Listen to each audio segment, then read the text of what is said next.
தமிழகத்தில் 3 மாவட்டங்களில் நாளை கனமழை பெய்யும் என சென்னை வானிலை ஆய்வு மையம் தகவல் ஒன்றை வெளியிட்டிருக்கிறது. தென்காசி, நெல்லை, கன்னியாகுமரி உள்ளிட்ட 3 மாவட்டங்களுக்கு நாளை கனமழைக்கு வாய்ப்பிருப்பதாகவும் தெரிவிக்கப்பட்டிருக்கிறது. அண்மை செய்தியாக பார்த்து வருகிறோம்.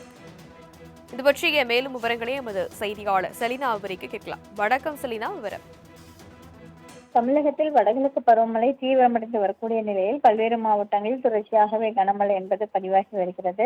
அதே போல தென்மேற்கு பருவமழை விலகிய பிறகாக இருந்து பல்வேறு மாவட்டங்களிலும் தொடர்ச்சியாக கனமழை பதிவாகி வரக்கூடிய நிலையில் அடுத்து வரக்கூடிய 3 நாட்களுக்கு கனமழைக்கு வாய்ப்பிருக்கும் என்று வானிலை ஆய்வு மையம் தெரிவித்திருக்கிறது. குறிப்பாக 11ஆம் தேதி திருநெல்வேலி, தென்காசி, கன்னியாகுமரி ஆகிய மாவட்டங்களில் கனமழைக்கு வாய்ப்பிருக்கும் என்றும், 12ஆம் தேதி திருநெல்வேலி, ராமநாதபுரம், தூத்துக்குடி, கன்னியாகுமரி ஆகிய மாவட்டங்களில் கனமழைக்கும், 13ஆம் தேதி கோவை, திருநெல்வேலி, நீலகிரி, தூத்துக்குடி, கன்னியாகுமரி ஆகிய 5 மாவட்டங்களை பொறுத்தவரையிலும் கனமழைக்கு வாய்ப்பிருக்கக்கூடும் என்று எச்சரிக்கை விடுக்கப்பட்டிருக்கிறது.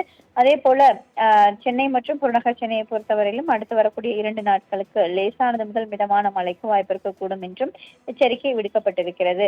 குறிப்பாக பார்த்தோம் என்றால் தமிழகத்தில் வடகிழக்கு பருவமழை பல்வேறு மாவட்டங்களில் தீவிரமடைந்து வருகிறது. அதன் காரணமாக தான் அடுத்து வரக்கூடிய 3 நாட்களுக்கு ஒரு சில மாவட்டங்களில் கனமழைக்கும், மீதம் இருக்கக்கூடிய மாவட்டங்களில் லேசானது முதல் மிதமான மழைக்கு வாய்ப்பு இருக்கக்கூடும் என்று எச்சரிக்கை விடுக்கப்பட்டிருக்கிறது. விவரங்களுக்கு நன்றி செலினா.